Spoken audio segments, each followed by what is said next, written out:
Császtok, pásztok, itt Év, és elérkezett a csatornámra 2 hónap után a harmadik videó. Köszönjük szépen, tapsoljuk meg magunkat. Köszönöm. Történetelmesélő vlog következik, képzeljétek el. Gyakorlatom van ugye 3 hét, szóval még mindig szopok az iskolában. Köszönöm szépen, iskola, rohadjál.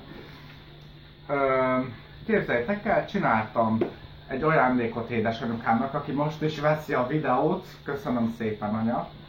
Csináltam egy napig, vértizzadva, hú, mindent beletettem, szívemet, lelkemet, hazahoztam. Ugye reggel raktam ki az asztalra, hogy ott legyen még, erre visszajövök másnap, nem láttam. Gondolkodott, mi lehet vele?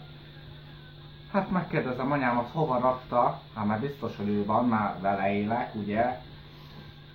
Kidobta. Kidobta a kukába.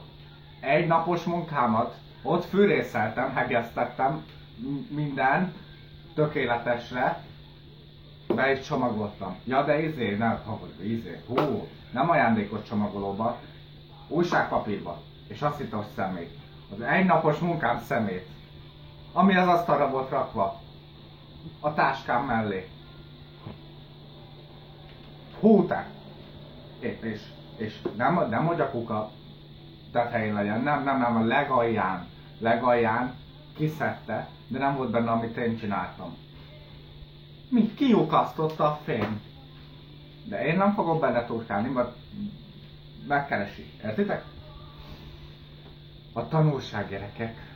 Költsétek a pénzeteket drága, jó minőségű csomagoló papírra, hogy véletlenül se legyen szemétnek ábrázolva. Vagy vegyetek csokit.